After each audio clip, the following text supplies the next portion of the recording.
جی بسم اللہ الرحمن الرحیم، السلام علیکم، سیشن میں خوش آمدید۔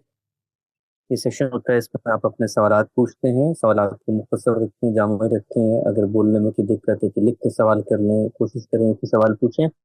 آغاز کرتے ہیں، سب سے پہلے محمد احسن صاحب جی اپنا سوال پوچھیے گا۔ السلام علیکم گاندھی صاحب۔ وعلیکم السلام۔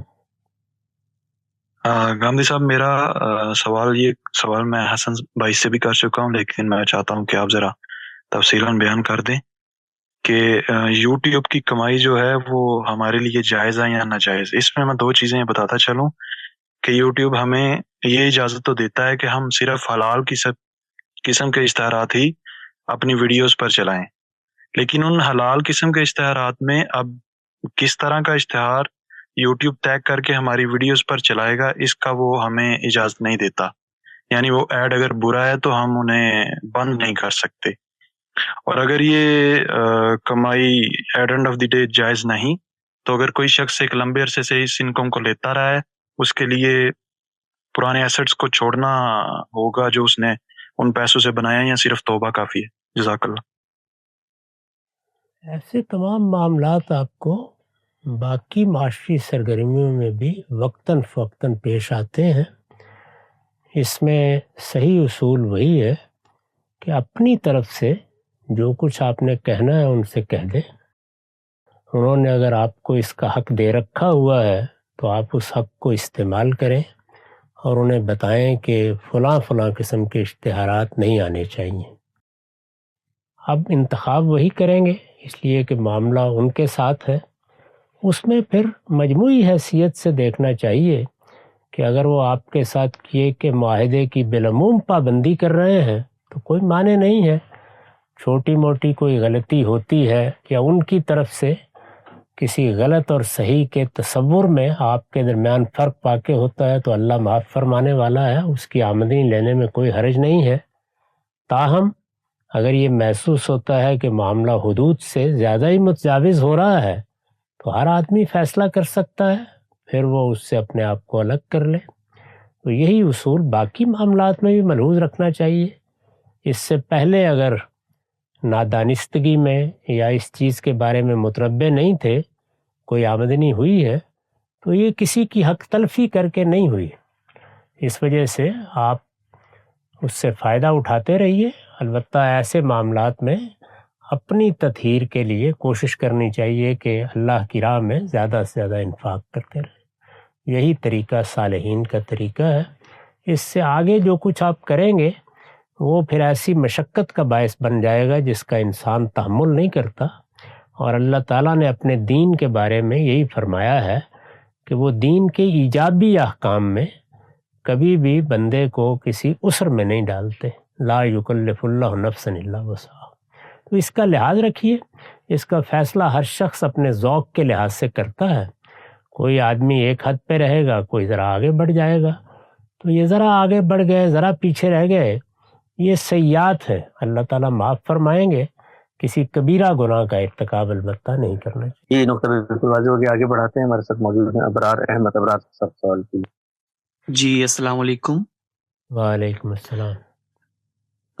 غامدی صاحب، میرا سوال تھا کہ ابھی حال ہی میں آپ نے سیدنا علی اور سیدنا معاویہ کے حوالے سے یہ فرمایا تھا کہ آپ کسی ایک کی سائیڈ پر کھڑے نہیں ہیں، آپ کی پوزیشن نیوٹرل ہے، لیکن ساتھ میں آپ ان کو سیدنا علی کی حکومت کو ڈیفیکٹو بھی کہتے ہیں۔ لیکن ڈیفیکٹو کہنا تو اپنے آپ کے اندر ان کے سٹیٹس کو ایک طرح سے ڈیفائن کرنا ہے کہ آپ ان کی حکومت کو پریکٹس میں تو مانتے ہیں لیکن قانونی طور پر جائز نہیں سمجھتے۔ تو ڈیفیکٹو کہنے سے اجتناب نہیں کرنا چاہیے، کیونکہ ڈیفیکٹو کہنا تو آپ اپنی رائے دے رہے ہیں کہ وہ قانونی طور پر آپ بھی اسے جائز نہیں سمجھتے۔ میرا خیال ہے آپ کو کوئی غلط فہمی ہوئی ہے، میں نے تو ایسا کوئی حکم نہیں لگایا۔ میرا نقطہ نظر ہی یہی ہے کہ اس وقت صورتحال ان لوگوں پر بھی واضح نہیں تھی جو اس زمانے میں موجود تھے۔ وہ اسباب بیان کیے ہیں جن کو سامنے رکھ کر ہم سارے فریقوں کا موقف سمجھ سکتے ہیں۔ یعنی یہ بات کہ کوئی ایک فریق سراسر غلطی پر کھڑا ہے یا اس نے کسی اخلاقی حد سے تجاوز کر دیا ہے، ایسا بالکل نہیں ہوا۔ صورتحال ایسی ہو گئی جس کو میں نے اس طرح تعبیر کیا تھا کہ مطلع گرد آلود ہے۔ مطلع گرد آلود ہے تو ایک آدمی کہتا ہے کہ میں نے چاند دیکھ لیا ہے، دوسرا کہتا ہے کہ نہیں ایسے ہی کہہ رہے ہو، کہیں چاند نظر نہیں آیا۔ یہ ابھی دیکھیے رمضان کے موقع کے اوپر یہی اختلاف واقع ہو جائے گا۔ تو اس طرح کا اختلاف بعض اوقات حالات میں، واقعات میں ہم دیکھتے ہیں۔ میں نے اس کی مثال دے کے بتایا تھا کہ ہمارے ملک میں 70 سال سے سیاستدانوں کو یہی صورتحال درپیش ہے۔ وہ دیکھتے ہیں کہ ایک ادارہ ان پر حکومت کر رہا ہے، اب کیا کریں؟ اس سے لڑیں، مزاحمت کریں۔ ممکن ہے کہ کوئی آدمی یہ کہے کہ ایسا ہی کرنا چاہیے۔ دوسرا یہ ہے کہ جتنی اسپیس ملتی ہے، یعنی جتنی کچھ جگہ میسر آتی ہے، اس سے فائدہ اٹھا کر جو خدمت کی جا سکتی ہے وہ اس میدان میں بھی کی جاتی رہے۔ تو اب یہ دو زاویہ نظر ہیں، ان کے بارے میں کوئی اصولی گفتگو تو کی جا سکتی ہے، لیکن یہ نہیں کہا جا سکتا کہ ایک زاویہ نظر کے رکھنے والے سراسر غلط ہیں، دوسرے زاویہ نظر کے حاملین سراسر صحت پر ہیں۔ تو میں نے یہ عرض کیا تھا کہ وہاں مطلع اس قدر گرد آلود ہے کہ کوئی ایک رائے قائم نہیں کی جا سکتی۔ چنانچہ اس سے اجتناب کرنا چاہیے اور صرف یہ بتانا چاہیے لوگوں کو کہ تینوں کا موقف کیا ہے، یعنی ان کا جو سیدنا علی کے ساتھ ہے وہ معاملات کو کس طرح دیکھ رہے ہیں، اور جس طرح وہ دیکھ رہے ہیں اس طرح دیکھنے کے دلائل دیے جا سکتے ہیں۔ یعنی ایسا نہیں ہے کہ اس طرح دیکھنا ممکن ہی نہیں ہے، اس طرح بھی دیکھا جا سکتا ہے معاملات کو۔ اور جو لوگ ان سے اختلاف کر رہے ہیں اور ان کی اطاعت کو انہوں نے قبول نہیں کیا، وہ ان کی حکومت کو منعقد نہیں مان رہے، وہ ان سے اصرار کر رہے ہیں کہ یہ شرائط پوری ہوں تو ہم آپ کی حکومت کو منعقد مانیں گے۔ منعقد ماننے کا مطلب یہ ہے کہ کانسٹیٹیوشنلی حکومت قائم ہو گئی۔ اسی طریقے سے اگر کسی نے غلبہ پا لیا ہے اور غلبہ اس طرح قائم ہو گیا ہے کہ اب کوئی اس کے مخالف نہیں رہا، تو وہ بھی حکومت کا انعقاد ہی ہے۔ تو انعقاد ہو گیا ہے، وہ اس کو نہیں مان رہے۔ نہ ماننے کی کیا وجوہ ہے؟ میں نے یہ عرض کیا تھا کہ یہ اور یہ چیزیں ہیں جو بتا رہی ہیں کہ اس کے لیے بھی گنجائش موجود ہے۔ یعنی اگر نیک نیتی سے آدمی یہ رائے قائم کرے تو وہ یہ رائے قائم کر سکتا ہے۔ صورتحال ایسی پیچیدہ ہو گئی ہے۔ چنانچہ جلیل القدر صحابہ، میں نے خاص طور پر دو بڑی شخصیات کا ذکر کیا تھا، سیدنا سعد بن وقاص، سیدنا عبداللہ بن عمر، دونوں کوئی معمولی شخصیات نہیں ہیں۔ انہوں نے ایک تیسرا نقطہ نظر اختیار کیا کہ مطلع ایسا گرد آلود ہے کہ اس میں کوئی رائے بھی قائم نہیں کی جا سکتی، تو وہ الگ رہے۔ چنانچہ وقت پر جب یہ صورتحال ہے تو مجھے بتائیے کہ میں کس بنیاد پر یہ رائے قائم کروں گا؟ یہ جو آپ نے ڈیفیکٹو کا لفظ استعمال کیا، یعنی بالفعل، تو بالفعل تو تب حکومت قائم ہوتی جب سارے علاقے پر ان کا اقتدار مان لیا جاتا۔ وہاں تو بحث یہ ہوتی کہ کیا صحیح طریقے سے حکومت قائم ہوئی ہے نہیں۔ دونوں سوال پیدا ہو گئے، یعنی صحیح طریقے سے قائم ہوئی ہے یا نہیں قائم ہوئی، یہ سوال بھی پیدا ہو گیا، کیونکہ ایسی صورتحال ہے جس میں مدینے پر بلوائیوں کا غلبہ ہے، وہی لوگ ہیں جو دائیں بائیں کھڑے ہیں، وہی لوگوں کو بیعت کے لیے پکڑ پکڑ کر لا رہے ہیں۔ اور یہ بات کسی عامی نے نہیں کہی، یہ طلحہ و زبیر رضی اللہ عنہما جیسے جلیل القدر صحابہ نے، جو عشرہ مبشرہ میں سے ہے، کہی ہے اور اپنی جان دے دی اس موقع پر۔ تو اس وجہ سے یہ اسباب ہیں۔ ان میں نے کبھی یہ نہیں کہا کہ میں حکم لگا رہا ہوں کہ یہ حکومت منعقد نہیں ہوئی، میں حکم لگا رہا ہوں کہ یہ ڈیفیکٹو قائم تھی، ایسی کوئی بات میں نے نہیں کہی۔ کسی چیز سے غلط فہمی ہوئی ہے۔ جی، سوال بالکل واضح ہو گیا، آگے بڑھاتے ہیں۔ مریم عدنان صاحبہ، اپنا مائک انمیوٹ کریں سر۔ السلام علیکم گاندھی صاحب۔ وعلیکم السلام۔ میرا سوال حیض میں نماز سے متعلق ہے۔ حیض کو قرآن میں جس کانٹیکسٹ میں ناپاکی کہا گیا ہے وہ واضح ہے، لیکن نماز اور اس کی اہمیت قرآن کے مطابق الگ بات ہے۔ یہاں تک کہ جنابت بھی ایک ناپاکی کی حالت ہے، لیکن اس میں بھی نماز معاف نہیں ہے۔ پانی میسر نہ ہو تو تیمم کر کے پڑھنی ضرور ہے۔ تو یہ کانسیپٹ کہ حیض کے 7 سے 8 دن نماز معاف ہے، اگر حدیث کو الگ کر دیں تو کیا آپ کی تحقیق کے مطابق سنت سے بھی ہم تک یہ علم پہنچا ہے؟ شکریہ۔ یہ سنت ہی ہے، رسالت معاب نے یہ سنت قائم کی ہے، اور مسلمانوں نے اجماع اور تواتر سے اس کو منتقل کیا ہے کہ خواتین ان ایام میں نماز نہیں پڑھیں گی، اور نہ صرف یہ کہ نماز نہیں پڑھیں گی بلکہ اس کے بعد اس نماز کی تلافی بھی ضروری نہیں ہے، یعنی بعد میں بھی ان کو ان دنوں کی نماز دہرانی نہیں ہے یا قضا ادا نہیں کرنی، روزوں کے بارے میں ہے کہ وہ رکھے جائیں گے۔ تو یہ بڑی رعایت ہے اللہ تعالیٰ نے دی ہے، ایسی رعایتوں کے بارے میں حضور نے جو تلقین فرمائی وہ بحث کی تلقین نہیں ہے۔ حضرت عمر نے جب اس طرح کا ایک سوال کیا تھا تو آپ نے فرمایا تمہارے پروردگار کا صدقہ ہے، خوشی سے قبول کرو۔ تو ایک عورتوں کو رعایت ملی ہے، میری بہن آپ کیوں چھیننا چاہتی ہیں ان سے؟ جی بالکل واضح، آگے بڑھاتے ہیں۔ محمد عاطف بھائی آپ کے ساتھ سوال کیجیے۔ جی السلام علیکم حمدی صاحب، آپ نے ایک بیان میں فرمایا ہے کہ قرآن بتاتا ہے اس کائنات کے علاوہ 6 اور کائناتیں ہیں اور ہر کائنات میں ایک سیارے پر زندگی ہے۔ کیا یہ سبع سماواتین کی تفسیر ہے؟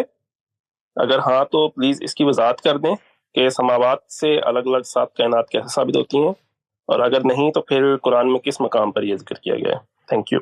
یعنی کائنات کیا ہے، میں نے یہ بتایا ہے کہ قرآن کائنات کے لیے لفظ سما استعمال کرتا ہے، یعنی ہم کائنات کس کو کہتے ہیں؟ وہی کچھ جو ہمیں اپنے گرد و پیش میں نظر آ رہا ہے اسی کو کائنات کہتے ہیں۔ یہ کائنات ایک دہقان کو بھی نظر آتی ہے، میرے جیسے ایک شخص کو بھی نظر آتی ہے۔ سائنسدانوں نے البتہ دوربینوں کے ذریعے سے اس کے بعید گوشے دکھا دیے، اور اب تو وہ ہماری گرفت سے نکل گئی، کیونکہ اب ہم جانتے ہیں کہ ایک کہکشاں، یعنی ایک کہکشاں، ایک گلیکسی ایک طرف سے اگر روشنی اس میں سفر کرے تو کم و بیش 1000 نوری سال میں روشنی اس کو پار کرتی ہے، اور ایسی اربوں کہکشانیں موجود ہیں اس کائنات میں۔ اتنی بڑی کائنات ہے، اس کا کوئی اندازہ ہی نہیں کیا جا سکتا۔ قرآن مجید اس کو سمائے دنیا کہتا ہے، یہ تمہارے قریب کی کائنات جس کو تم دیکھتے ہو، اور پھر اس کے بعد یہ بتاتا ہے کہ 6 اور بھی ہیں۔ یہ بات ہے جو قرآن مجید میں کہی گئی ہے، اور سورہ طلاق کے آخر میں یہ بھی بتا دیا گیا کہ وَالْأَرْضَ مِثْلَهُنَّ، اور ہر کائنات میں ہم نے ایک آباد قرہ بھی بنا رکھا ہے۔ بس اتنی بات مجھے معلوم ہے، میں تو آپ کو معلوم ہے کہ اتنی بات ہی اس طرح کے معاملات میں کرتا ہوں جتنی قرآن سے سمجھ میں آتی ہے۔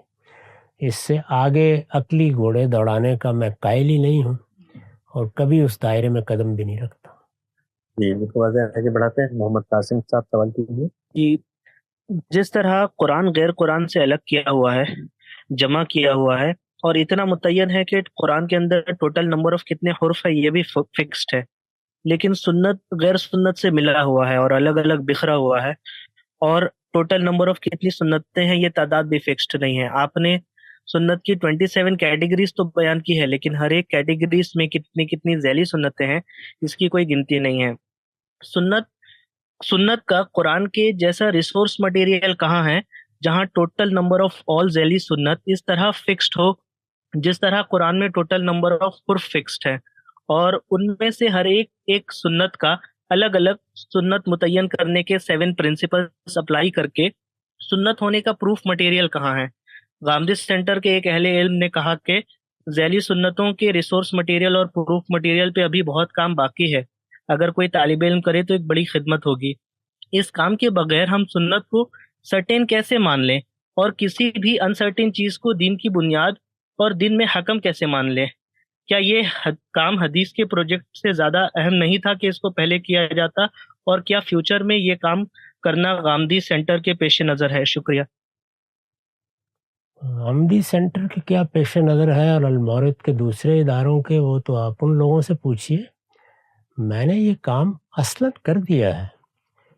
میری کتاب میزان کو آپ اٹھائیے، اس میں ابتدا میں ایک پوری فہرست عنوانات کی حد تک میں نے لکھ دی ہے، یعنی یہ تعریف ہے، یہ تعارف ہے، سنت اس کو کہتے ہیں، اور یہ فہرست ہے جس میں سنن کے عنوانات بیان کر دیے ہیں۔ یہ عنوانات ہیں، یعنی مثال کے طور پر اس میں نماز ایک عنوان ہے، روزہ ایک عنوان ہے۔ اب ظاہر ہے کہ نماز میں اعمال ہیں جو سنت کے طور پر جاری کیے گئے ہیں، اس میں اذکار ہیں جو سنت کے طور پر جاری کیے گئے ہیں، ان کو پھر آگے میں نے اپنی کتاب میں اس باب کے تحت بیان کیا ہے.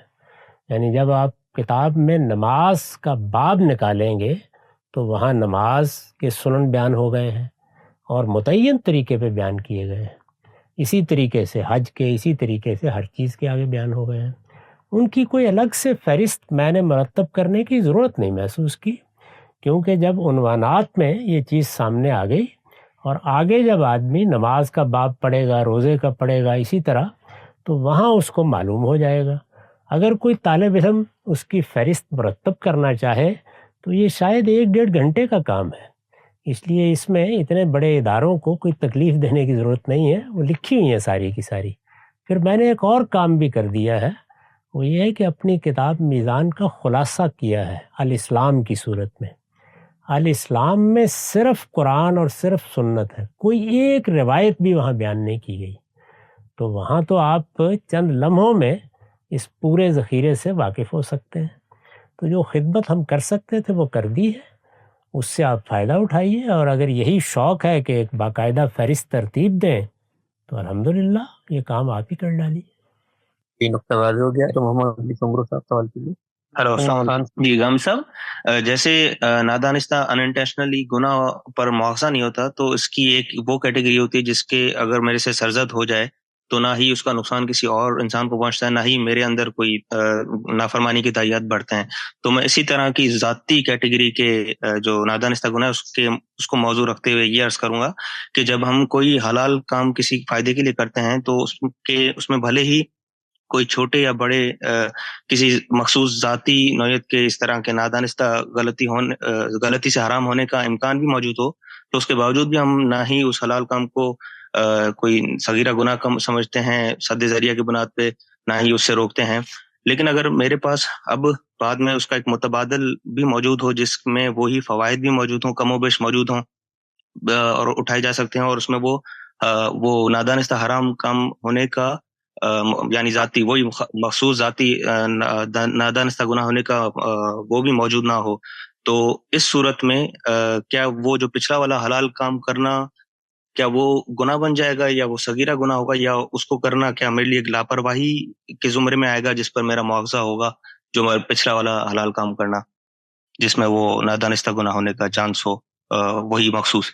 ہمیں رسول اللہ نے نصیحت کی ہے کہ اپنے رب سے اچھے گمان رکھیں، اس کو بنیا نہ بنا دیں. تو آپ اطمینان رکھیں کہ جس حالت میں آپ تھے وہاں جو چیز آپ نے کی اس کو اسی حالت سے اللہ تعالیٰ متعلق کریں گے. کتنا علم تھا، کیا صورتحال تھی، اس طرح اٹھا کے پیچھے نہیں لے جائیں گے. انہوں نے اپنے قانون میں بھی یہ مؤثر بماضی اطلاعات کو گوارا نہیں کیا. اس کی بہت ہی بڑی مثال عربوں کے ہاں سوتیلی ماؤں سے نکاح کی مثال ہے. وہ کر لیتے تھے، یعنی والد کے فوت ہو جانے کے بعد اس کی بیویوں سے جو ان کی مائیں نہیں ہیں، دوسری بیویاں بھی ہو سکتی ہیں، تو ان سے نکاح کر لیتے تھے. قرآن مجید نے اس سے روکا، یہ کہا کہ آئندہ سے کوئی شخص اپنی سوتیلی ماں سے نکاح نہیں کرے گا. لا تنکحوا ما نکح آباؤکم. لیکن آگے فرمایا کہ اگرچہ یہ فاحشہ تھا جس کا تم نے ارتکاب کیا، لیکن جو ہو گیا بس ہو گیا. پیچھے کی باتیں اللہ تعالیٰ اس طرح اٹھا کے نہیں لاتے. وہ تو اس وقت کی باتوں کے بارے میں بھی کہتے ہیں کہ توبہ کرو، رجوع کر لو، میرے پاس آ جاؤ، میرا دروازہ کھلا ہے. اور یہ بشارت دیتے ہیں کہ غلطی سے توبہ کر لو گے اور اصلاح کر لو گے تو غلطیوں کی جگہ بھی نیکیاں لکھ دوں گا. تو اللہ تعالیٰ کی رحمتوں کی امید رکھنی چاہیے. اس کے بارے میں اس طرح کی بدگمانی نہیں کرنی چاہیے کہ وہ حساب کر کے بیٹھے گا کہ پہلے کیا کیا تھا، بعد میں کیا کیا تھا. وہ بہت شفیق ہستی ہے اور یہی قرآن سے خدا کی تصویر سامنے آتی. یہ نقطہ واضح. عمر خان. جی غامدی صاحب السلام علیکم. وعلیکم. غامدی صاحب، آج کل اپنے دوستوں میں یا اہل و عیال میں نماز کی تلقین کریں تو جواب میں خاموشی یا کوئی تنزیہ جملہ یا بات ہنسی مذاق میں اڑا دی جاتی ہے. یہ بات لوگوں کو کیسے سمجھائی جائے کہ اس دنیا کے سب سے اہم کاموں میں سے ایک کام نماز ہے، اور ضمناً سر سجدے کی حقیقت اور اس کی حکمت کے بارے میں بتا دیں. شکریہ. یہ جو براہ راست تبلیغ کا طریقہ ہے یہ کم سے کم اختیار کرنا چاہیے. رسول اللہ بھی ایسا نہیں کرتے تھے، صالحین بھی ایسا نہیں کرتے تھے. براہ راست جب یہ معاملات کیے جائیں تو ہم دوسرے آدمی کو اس مشکل میں ڈالتے ہیں کہ اب وہ کچھ نہ کچھ رد عمل ظاہر کرے گا. ہو سکتا ہے کہ خاموش رہے، یہ بھی اس کی عنایت ہے. اس سے آگے بڑھ کر اگر کوئی طنز تحقیر کا جملہ کہہ دیتا ہے تو پھر سننے کے لیے تیار رہیے. تو براہ راست بات بہت سوچ سمجھ کر اور کسی تعلق میں کرنی چاہیے. یعنی کوئی آپ کا عزیز دوست ہے، کوئی آپ کا بیٹا ہے، کوئی بھائی ہے، قریبی تعلق والا ہے، آپ نے اس کو علیحدگی میں توجہ دلائی. جب آپ علیحدگی میں اس طرح توجہ دلائیں گے تو امید ہے کہ رد عمل اتنا برا نہیں ہوگا، اور محبت کے انداز میں توجہ دلانی چاہیے. اور کم سے کم یعنی تعاقب نہیں کرنا چاہیے. نماز کی تلقین کرنا ہے، سجدے کی کیا اہمیت ہے، روزے اب آ رہے ہیں ان کی کیا اہمیت ہے، ان پر بالواسطہ گفتگو کرنی چاہیے. یعنی آپ اپنے خاندان کے لوگوں کو اللہ کی کتاب پڑھنے کی طرف تلقین کریں، کوئی اچھی چیز سننے کے لیے ان کو دے دیں. اللہ تعالیٰ نے اس کے بڑے مواقع پیدا کر دیے ہیں. یہ براہ راست جا کے کسی آدمی کے اوپر سوار ہو جانا، یہ طریقہ تبلیغ کا، پیغمبروں کا طریقہ نہیں ہے. اس سے اجتناب کرنا چاہیے بالواسطہ. اب بہت سے لوگ ہیں وہ آتے ہیں، آ کے کہتے ہیں جی آپ نے فلاں آدمی کو، وہ آپ کے دوست ہیں، یہ توجہ نہیں دلائی. تو میں ان سے ہنس کے کہا کرتا تھا کہ اس سارا دن میں کیا کر رہا ہوں، یہی توجہ دلا رہا ہوں. یہ بالواسطہ توجہ ہے. دعوت دی جا رہی ہے، قرآن پڑھایا جا رہا ہے، حدیث پڑھائی جا رہی ہے، اور کیا کیا جائے. ایک صاحب نے ہمارے ممدوح و مختوم مولانا سید اللہ صاحب مودودی سے کہا کہ آپ کے اے کے بروئی صاحب کے ساتھ بہت اچھے تعلقات اور روابط ہیں، وہ بڑے وکیل ہیں، آپ کے مدعا بھی ہیں، آپ نے ان کو جماعت اسلامی میں شامل ہونے کی دعوت کبھی نہیں دی. تو انہوں نے فرمایا کہ اے کے بروئی صاحب کے بارے میں آپ کا کیا خیال ہے کہ ابھی تک یہ دعوت ان کو نہیں پہنچی. یعنی جماعت بن گئی، دنیا میں اس کا غلغلہ ہو گیا، اب میری کسر ہی رہ گئی ہے کہ میں ان کو یہ دعوت پہنچاؤں. تو اس لیے دین کی دعوت میں بھی شائستہ طریقے اختیار کرنے چاہیے. جتنی آپ اس کو بالواسطہ رکھیں گے، انڈائریکٹ، اتنی مؤثر ہوگی. سر سجدے کی حقیقت اور اس کی حکمت کے بارے میں بتا دیں مختصر. شکریہ. سجدہ میرے عجز کا آخری اعتراف ہے. نماز کیا ہے؟ نماز اصل میں اللہ تعالیٰ کی عظمت کے سامنے اپنے پورے وجود سے جھک جانے کا نام ہے. سجدہ اس کا آخری اظہار ہے اور غیر معمولی علامت ہے. میرے نزدیک تو سجدہ ہی نماز ہے. باقی سب تو ہم تمہید میں کرتے ہیں. جب آدمی اپنی پیشانی رکھ دیتا ہے تو گویا اپنے پورے وجود کو خدا کی بارگاہ میں پیش کر دیتا ہے اور اپنی عاجزی کو بھی آخر انتہا تک پہنچا دیتا ہے. میرے جلیل القدر استاد فرمایا کرتے تھے کہ سجدے میں صرف پیشانی کو نہیں بلکہ تمہارے پورے وجود کو جھک جانا چاہیے، تمہارے ظاہر و باطن کو جھک جانا چاہیے. یہی سجدے کی حقیقت ہے.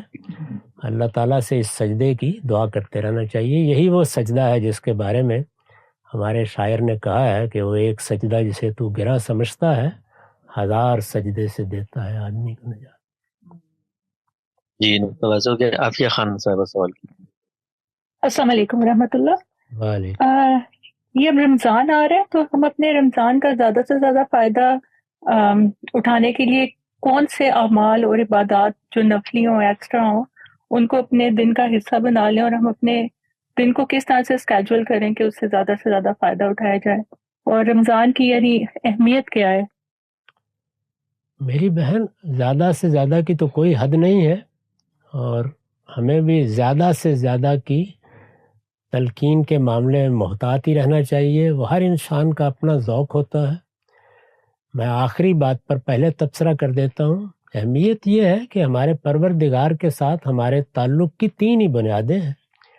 ایک تعلق اس کے اعتراف عظمت کا ہے، اس سے دعا و مناجات کا ہے، اس کو پرستش کہتے ہیں، یہ نماز میں ظاہر ہوتا ہے. ایک تعلق اطاعت کا ہے، حکم مانیں گے، وہ بادشاہ ہے ہمارا، اس کا ظہور روزے میں ہوتا ہے. روزہ ہمیں مجسم اطاعت بنا دیتا ہے اور اس طرح یاد دہانی کراتا ہے کہ خدا کے بندے ہو، اس کا حکم بھی ایسے ہی مانا کرو. اور حج نظر کی عبادت ہے، یعنی اپنے آپ کو خدا کے دین کے لیے اس کی نظر کرنے کے لیے ہم تیار ہیں. اس کا سمبولک یا علامتی اظہار پورا حج ہے، اسی کی ایک مختصر صورت عمرہ ہے، اسی کی پھر آخری صورت قربانی ہے جو ہم اس موقع پر کرتے ہیں۔ تو یہ 3 عبادات ہیں، اور تینوں ہی اللہ تعالیٰ کے ساتھ ہمارے تعلق کی جہتیں ہیں، یعنی پرستش کا تعلق، اطاعت کا تعلق، نظر کا تعلق، اپنا آپ نظر کر دینا، اللہ کے دین کے لیے قربان کرنے کے لیے تیار رہنا۔ تو یہ روزے کی اہمیت ہے۔ باقی رہ گئی یہ بات کہ آپ زیادہ فائدہ کیسے اٹھائیں، تو میں نے عرض کر دیا کہ اس میں تو ہر آدمی کا اپنا ذوق ہوتا ہے، البتہ جو چیزیں ہمیں رسول اللہ کے اسوہ حسنہ سے معلوم ہوتی ہیں کوشش کرنی چاہیے کہ کسی حد تک ان کا اہتمام ہو جائے۔ پورا اہتمام ہو جائے تو کیا ہی کہنے ہیں، لیکن کسی حد تک اہتمام ہو جائے۔ وہ چیزیں معروف ہیں، ہر آدمی جانتا ہے کہ دن میں رسالت مآب روزہ رکھتے تھے، اپنے معمول کے کام بھی انجام دیتے رہتے تھے، اور اس مہینے میں زیادہ سے زیادہ انفاق کرتے تھے۔ یہ بتایا گیا ہے کہ لوگوں پر اتنا خرچ کرتے تھے کہ یہ معلوم ہوتا تھا کہ جیسے کوئی انفاق کی ہوا چل پڑی ہے۔ الریح المرسلہ کے الفاظ آئے ہیں روایتوں میں۔ رسول اللہ کی سخاوت اور فیاضی کی یہ صورتحال ہو جاتی تھی۔ تو اللہ جتنی بھی توفیق دے، اس لیے کہ کچھ لوگوں کو اللہ نے بہت رزق دے رکھا ہوتا ہے، کچھ کا ہاتھ تنگ بھی ہوتا ہے، جو کچھ بھی آپ اللہ کی راہ میں خرچ کر سکیں۔ اور رات میں وہی تہجد کی نماز ہے، اگر اس کا اہتمام ہو تو کیا کہنے ہیں، اس میں بھی اپنے آپ کو اپنے لحاظ سے مشقت میں ڈالیے۔ اس کی کم سے کم رکعتیں 3 ہیں، زیادہ کی کوئی حد نہیں ہے، جتنی چاہے پڑھ لیں۔ اسی کو عشاء کے بعد پڑھا جاتا ہے تو تراویح کہا جاتا ہے، وہ کوئی الگ نماز نہیں ہے۔ قیام اللیل کی ترکیب صحیح ترکیب ہے جو حدیثوں میں آئی ہے، یعنی رات کا قیام۔ تو اپنی استطاعت کے مطابق، اپنی ہمت کے مطابق، اپنے ذوق کے لحاظ سے وہ کیجیے۔ موقع ملے تو اس مہینے میں پورے قرآن کا ترجمہ سن لیں۔ اچھے ترجمے اب موجود ہیں، اور وہ بہت اچھی آواز میں، اچھے تلفظ میں سنے جا سکتے ہیں۔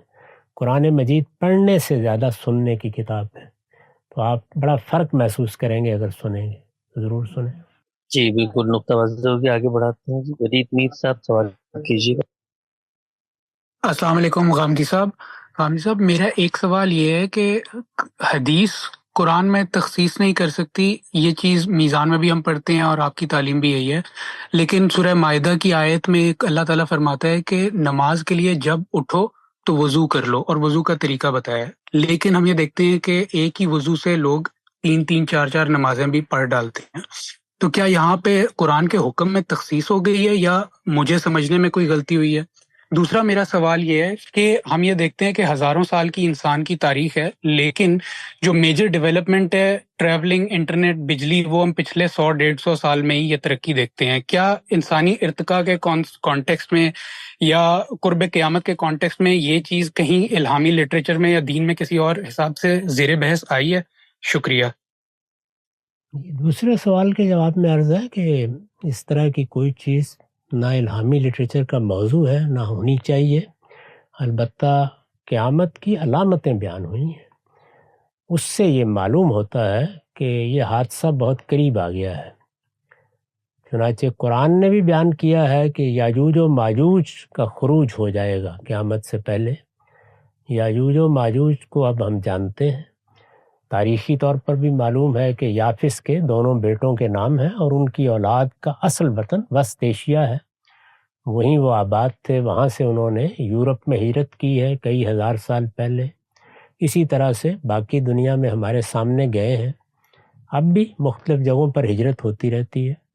تو یاجوج ماجوج کے خروج پر بھی اب کم و بیش 500 سال گزر چکے ہیں، وہ شروع ہے، اس کا کوئی منتہائے کمال کب پہنچتا ہے تو ہم نہیں جانتے۔ قرآن نے کہا ہے کہ اس کی نوعیت یہ ہوگی کہ ہم من کل حدب ینسلون، یہ معلوم ہوگا جیسے ایک سیلاب کی طرح وہ ابل پڑے ہیں اور دنیا کے پھاٹکوں سے نکل پڑے ہوں گے۔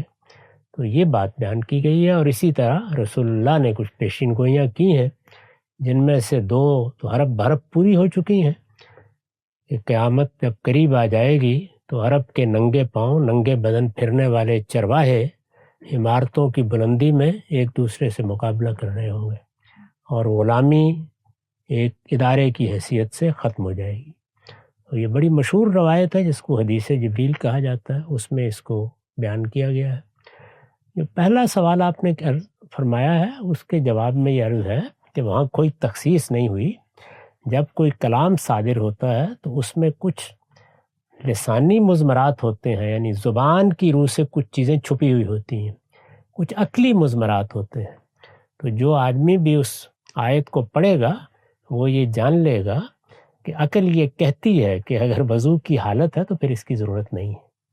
تو یہ عقلی مضمر ہے جس کو کھولا گیا ہے، اور یہ ہر عالم کھول سکتا ہے، اس کا کوئی تعلق حدیث سے نہیں ہے، اس وجہ سے اس کا بھی تخصیص سے کوئی تعلق نہیں۔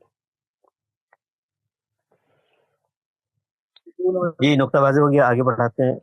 ہمارے ساتھ موجود ہیں تو باسط۔ السلام علیکم گاندھی صاحب۔ وعلیکم السلام۔ گاندھی صاحب، روزے آ رہے ہیں تو اکثر لوگ اعتکاف رکھتے ہیں، تو ہمارے ادھر بہت سے لوگوں کو کنفیوژنز ہوتے ہیں ریگارڈنگ یہ اعتکاف۔ تو اصل کیا ہے، کیا چیزیں لازم کی گئی ہے اعتکاف میں، اور کون سی چیزیں ایسی ہیں جیسے کہ لوگ بولتے ہیں نہانا نہیں ہے وغیرہ وغیرہ، تو اس کے لیے بولے۔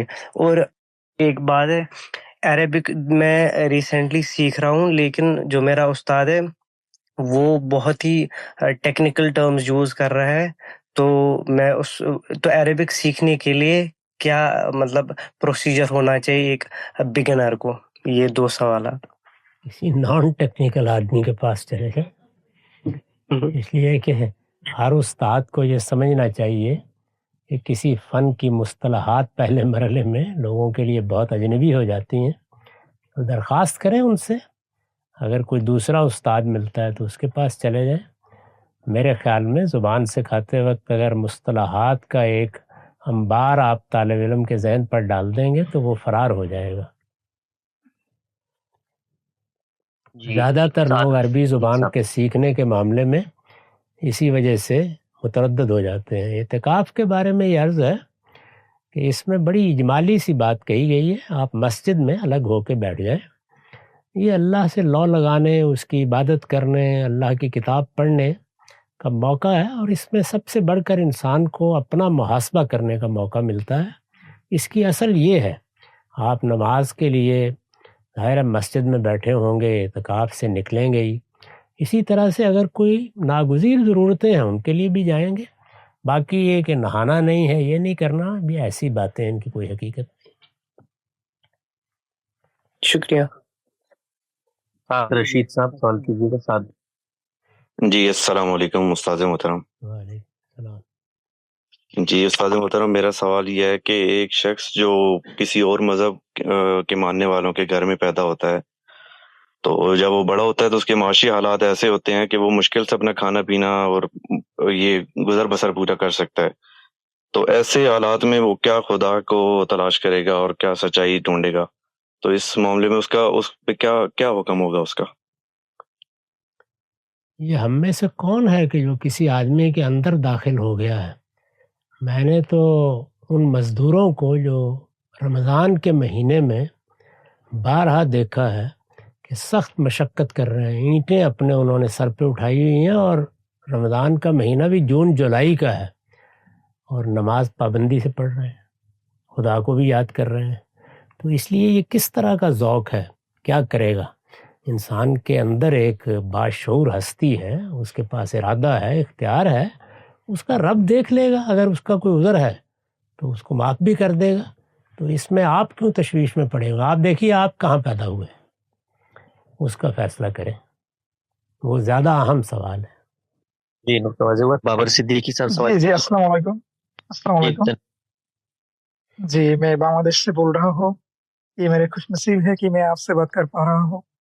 آپ میرے لیے استاد کی طرح ہی ہے، دن کی اصلی نوعیت سمجھنے میں اور دن کی یہ راہ پر چلنے میں میرے اوپر آپ کا بہت ہی بڑا اثر ہے۔